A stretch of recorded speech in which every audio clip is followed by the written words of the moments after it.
Hello and God bless you. It's Superintendent Harvey Burnett, and I'm coming to you today with a video that's talking about things that's going on, current events, politics, social issues.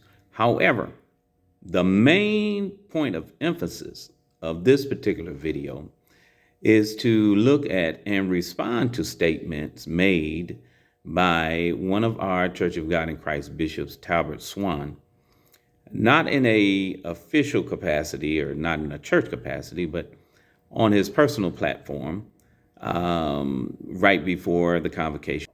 All of us know, what he said during the convocation. And for the most part, I have no response to any of that. I think that those comments were geared toward other professionals or other individuals who have exposed certain things that have gone on in the church and have talked about those things, rightfully so. And, I'll be the first to say that. I've been at this for a number of years. And although our YouTube platform is nothing that we've ever pursued, and in fact, let me back this thing all the way up. Number one, none of my information on the internet is monetized. None. Has never been and never will be. I've got a few upcoming books. That's the only monetization that I'm going to be looking for. But no platform, no matter how many clicks or non-clicks that we've got, no matter how many advertisers or sponsors you may see, nothing is monetized. So we don't do anything at the Dunamis Word just for clicks or for attention. In fact, to some we're popular, but to others we are very unpopular. But nevertheless, that aside, I wanted to say that, but nevertheless, we want to look at some statements today. And there's at least, I believe, let me say it like this. I believe that it's vitally important for us in leadership to do the best that we can to be, when we're speaking publicly on issues, to be as accurate as possible, because we are responsible for what we say. There's a great many people that, may follow in leadership, follow in the church, that we encourage from time to time.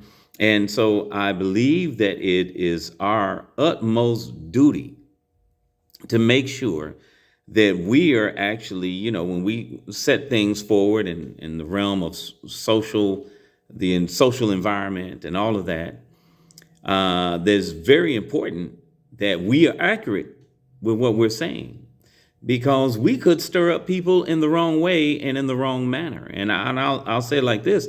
This is the age where there's a lot of inaccurate information that's being said, a lot of things, and we'll see two of them today in this particular video.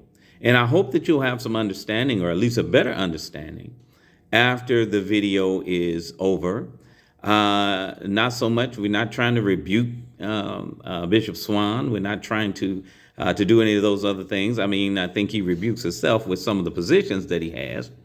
But, that's for another time and for another day. But these particular topics here are vitally important to look at, because public sentiment is all over the place on these. And number one, we're coming out of the government shutdown and the denial, or what they were saying was the denial of SNAP benefits to 42 million people.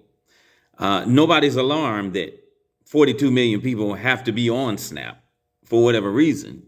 As a former SNAP recipient myself, I understand how important and vital SNAP can be. But everybody's just ranting for the fact that, hey, we need the SNAP benefits. And yes, they're very vital, and thank God for them as a temporary measure to help families and all of that. But the greater issue is, out of those 42 million, how many of those individuals can supply or can be a part of moving society forward and become part of the tax-paying base. Maybe some of them are already. We've got a lot of working poor as well. A lot of people that work, make money, but they don't quite make enough, and therefore they need SNAP supplementation. I've been there, done that as well. So you're not telling me anything that I am not familiar with when we talk about that. But there was a lot of misinformation regarding that. To be truthful, if we're going to deal with social justice, which Bishop Swan is the social justice minister of the Church of God in Christ, there was a lot of misinformation regarding that and a lot of argumentation over whose fault this was. But we see how the argument ended up. There was an admission by many on the Democratic side that strategy was the strategy to withhold food from 42 million folks, to withhold the benefits and other things, was at least a two-pronged strategy. Now, that thing, as you're going to see in this video, that thing was taken to the nth degree by not only Bishop Swan, but many other in the liberal political thought camp to say that it was Republicans, it was Trump that was starving the people. No, it wasn't. They wasn't starving nobody. It's just that they had a plan. Certain Democratic leaders had a plan, and they missed on that plan. Politics is very peculiar. I'll just say it like that. Those of us who are speaking to the people regarding these things, we must speak accurately and we must speak right. And this is the problem that I have with our social justice advocate or lead or whatever, Bishop Swan. You've got to speak right. And I know, sometimes we've got folks that are just ready to churn out the difference between these white Republicans, as if all the Republicans are just white folks. Against this white supremacy, we've got to crank out our thoughts against that so much and so until, it doesn't matter what we say, and we think that we're going to get a pass on that. But in this video, you're going to see two instances. The instances first, dealing with this shutdown itself. And the second instance, dealing with the ballroom that's being added onto the church, not the renovation. It's incorrect wording. It's not a renovation. Overall, it would be a renovation, but that's not what's going on. There's actually a construction that's happening, a demolition of certain areas of the White House and a reconstruction. And it has been said that reconstruction was on the taxpayers, and we were losing out, and 42 million people are suffering, and we're taking money and we're putting it on this construction of this going on at the White House, this renovation that's going on at the White House. That's totally inaccurate. It was inaccurate when it was said. And on this video, we're going to close it out by showing proof positive that there were 37 private donors. You can't tell private donors where to send their money and what to support. Can't tell them, well, we understand you want to send this money in for this purpose, but we're going to tell you, we're going to take that money and we're going to allocate it over here. That is, number one, a violation of the law. And our social justice lead needs to write that down, or at least, set that thing forth as he goes forth, teaching and saying this to the people, and maybe have to correct, as we'll hear, some people who may have the wrong understanding as well. So this video will be very interesting for a number of reasons. So sit back and listen to this, and I may be back at the end. I don't know. We might just let this one play out, and you go in the comments. This will be posted at the Dunamis Word, bethelburnett.blogspot.com, as well as on our Dunamis Word View YouTube. Many of you, all you have to do is click the YouTube link to see that. But God bless you real good, and we'll talk to you very soon. All right.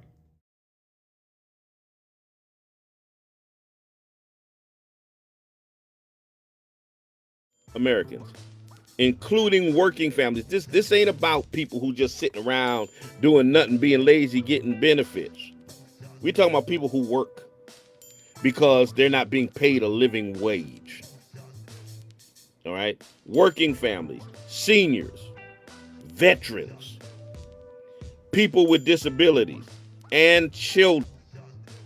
These benefits won't go out because of this shutdown, because of this standoff, because of this politically motivated cruelty. And instead of using contingency funds to keep food assistance flowing, they're choosing not to tap that money. Saints, the first thing that we have to clarify is what Bishop Swan is talking about here when he's talking about contingency funds. If you look at what's on your screen right now, you'll see that there are contingency funds that can come into play and be used for SNAP benefits in case of emergencies and disasters, newer urgent projects, unexpected shortfalls, unforeseen obligations, etc., etc. However, a governmental shutdown is a process of legalese. It's a process of law. This is what happens at Capitol Hill. This is not an emergency in that respect. Yes, an emergency that people should be able to eat, but it's not an emergency as a matter of process of national emergency or urgency. So this is the problem. To use contingency funds just to intervene in a political debate, and one that we will find out that was a strategy by the Democratic Party to, force the hand of President Trump and the Republican Party to do what it wanted to do. That is not an emergency. So it was this is a misleading statement, and one that is not from the place of really understanding the process of law, and one that is given to stirring people up, making people mad, and causing them to blame and accuse people of things that they are not doing. They're choosing to do that. And what it really means is this is not a budget conversation. This is not cutting waste, fraud, and abuse. This is not tough love. What this is a government that is saying we are willing to let children go hungry to make a political point. To not fully fund this critical food assistance program. What do you say to the allegations made by many Democrats that the Trump administration is simply weaponizing hunger? Yeah, this is the spin. Literally, this is the painful spin that people across the country is like, I'm so sick of the politics and the spin. Just fix the problem with this. 14 times we voted to reopen the government. 2 weeks ago, we brought a bill that would fully fund SNAP for the entire year. Last week, we brought a bill that would just pay our federal employees. Democrats have voted no every single time because the goal for them is leverage. If you listen to the things they say over and over again, they say people are suffering, but that gives us more leverage in our debate here. Listen, people don't want leverage. They want to get access to food. And I would only say President Trump diverted tariff revenue into the WIC funding, Women, Infants, and Children's funding, to be able to make sure that program stays solid. The problem with SNAP is you would have to take funds away from the disaster aid that's there if we have a hurricane that comes in, or take it away from the school lunch program. So it's this terrible choice the president has to make. Take it away from the school lunch program or deal with SNAP. He said over and over, just open the government. That's the solution. Trump is starving them. If a regular person withholds food from a child, think about that for a minute. If as a parent,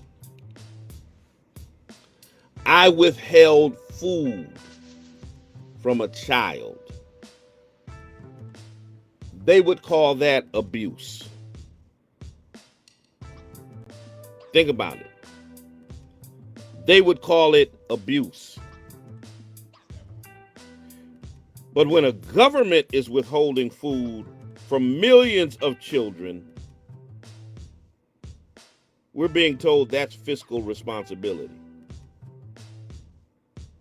Literally, this is the painful spin that people across the country is like, I'm so sick of the politics and the spin. Just fix the problem. 14 times we voted to reopen the government. 2 weeks ago, we brought a bill that would fully fund SNAP for the entire year. Last week, we brought a bill that would just pay our federal employees. Democrats have voted no, no, no, no every single time because the goal for them is leverage. If you listen to the things they say over and over again, they say people are suffering, but that gives us more leverage in our debate here. Listen, people don't want leverage. They want to get access to food. And I would only say President Trump diverted tariff revenue into the WIC funding, Women, Infants, and Children's funding, to be able to make sure that program stays solid. The problem with SNAP is you would have to take funds away from the disaster aid that's there if we have a hurricane that comes in, or take it away from the school lunch program. So it's this terrible choice the president has to make. Take it away from the school lunch program or deal with SNAP. He said over and over, just open the government. That's the solution. Think about it. Arsenio Hall used to say things that make you go, It's cruelty. It's punishment. It's an attack on the poor dressed up as policy. Government. Well, Joe, you have to go back to what the strategy was at the beginning of the shutdown. There were two goals, both of which I support. One was standing up to Donald Trump. The other was getting some resolution on the ACA premium tax credit issue. The problem was the shutdown wasn't accomplishing either goals, and there was there was zero likelihood that it was going to. In terms of standing up to Donald Trump, the shutdown actually gave him more power, Exhibit A being what he's done with SNAP and SNAP benefits across the country. Oh, by the way, Joe, you're going to love this. Guess who's getting paid during the shutdown? Not the park rangers or air traffic controllers, the ICE agents. Under special law, under that big, awful bill that they passed last summer, the ICE agents are being paid. Nobody else is. So standing up to Donald Trump didn't work. It actually gave him more power. And then secondly, and I've been a big supporter of the ACA, the idea of forcing the Republicans to the table to negotiate on that issue by virtue of a shutdown didn't work. It's now the longest shutdown in American history, and there was no prospect that it was going to work.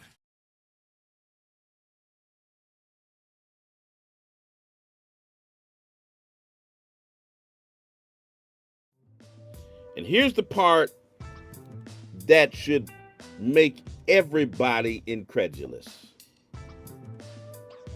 The same administration that claims we can't afford to feed hungry families is right now finding hundreds of millions of dollars to renovate a banquet hall, a ballroom, to wine and dine billionaires and political donors. That tells you everything you need to know about what their priorities are. Unfortunately, this ballroom heads of state center won't be ready until about 2028, or about when President Trump will be leaving the White House. They'll starve the poor and serve steak to the powerful. So I want y'all to hear me. Hunger is not an accident, it's a decision. Starvation for this administration is a policy choice. Unfortunately, Bishop, that's not wholly correct. Here's a list of 37 donors who have volunteered to pay for this complete project without taxpayer dollars. Good morning, caller. Yes, Bishop. They building that $1 billion extension on the White House out of our taxpayers' money. Yes, sir. They're taking our money to build that, but they won't feed our people. Ain't that something? Absolutely. Yep, thank you. That's what they're doing, y'all. This is a policy choice. And any government that will take food out of the mouths of children and the elderly and the disabled and the least of these, the working poor, has decided who it serves. And it's not God, and it's not you. $100 million build, including Silicon Valley tech giants, crypto bros, and the Lutniks. The White House has released a list of donors for the Trump administration's new ballroom construction project, following a historic East Wing demolition that began this week. The estimated cost of the 90,000 square foot build has topped $300 million, up from its July estimate of $200 million. President Donald Trump has insisted it will not come out of taxpayers' wallets.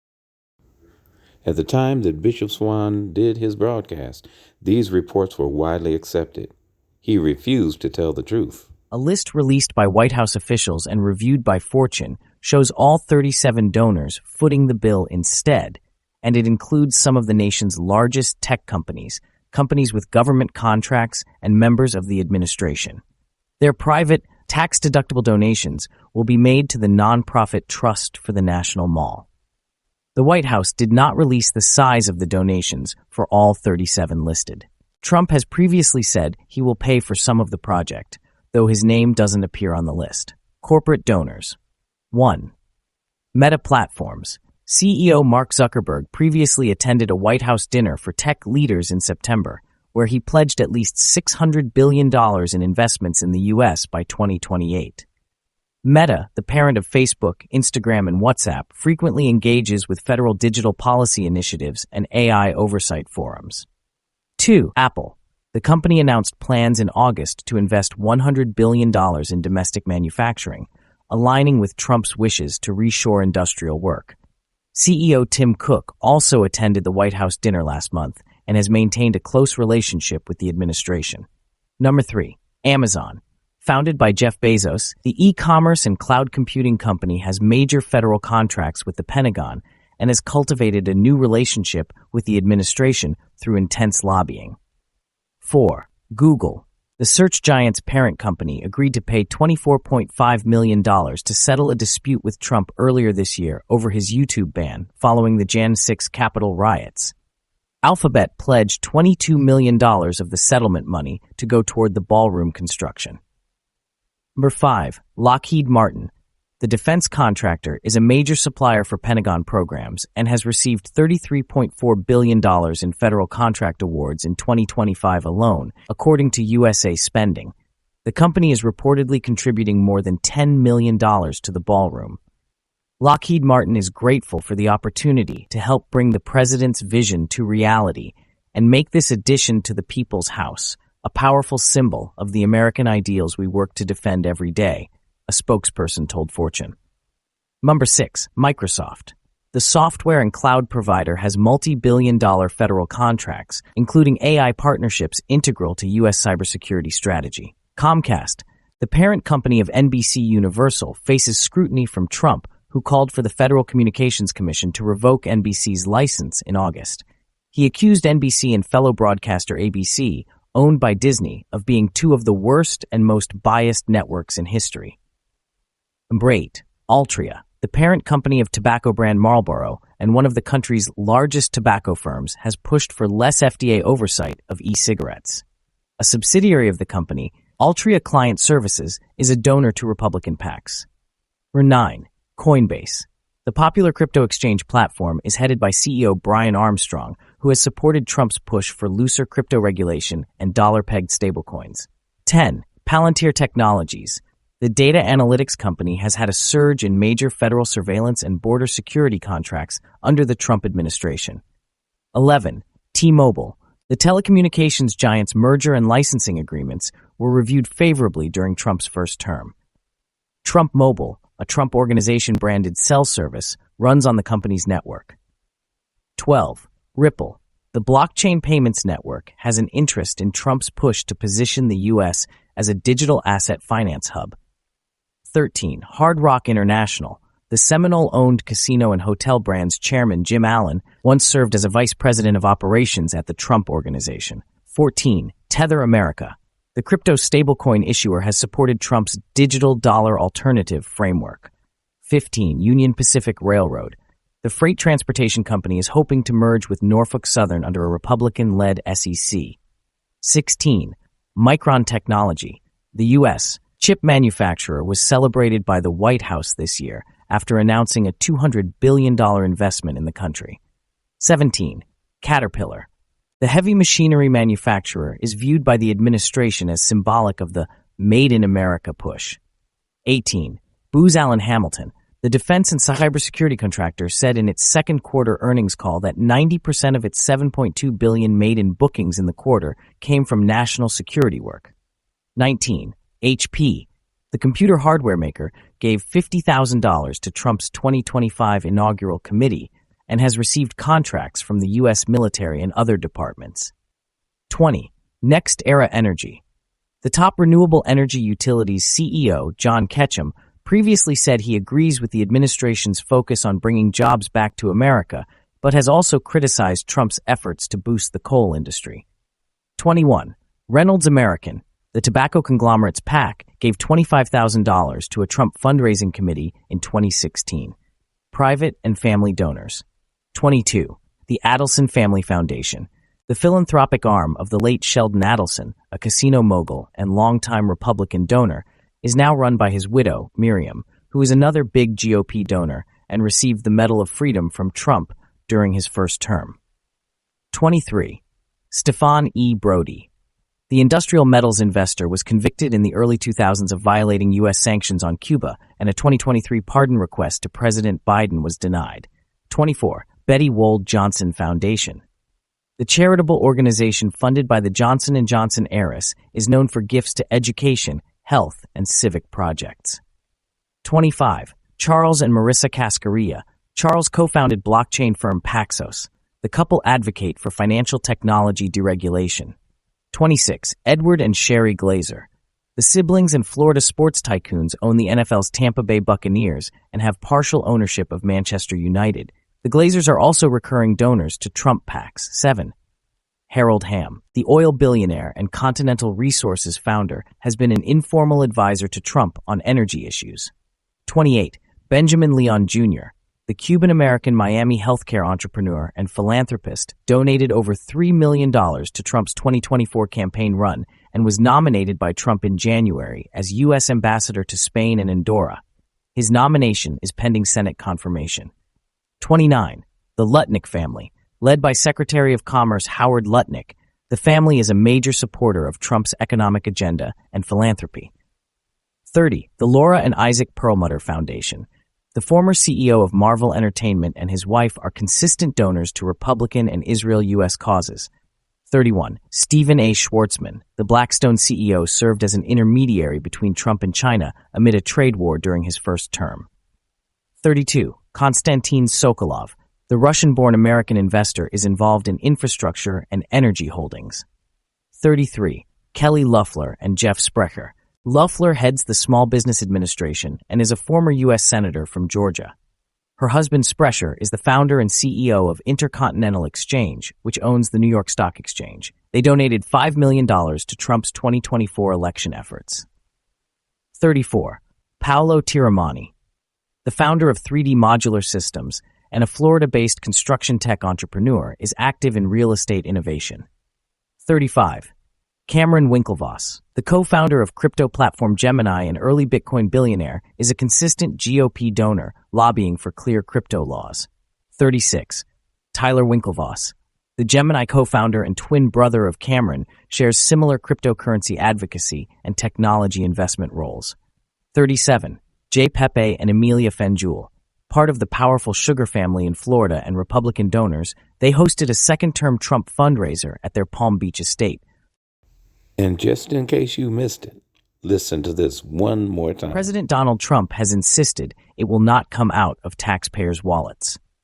A list released by White House officials and reviewed by Fortune shows all 37 donors footing the bill instead,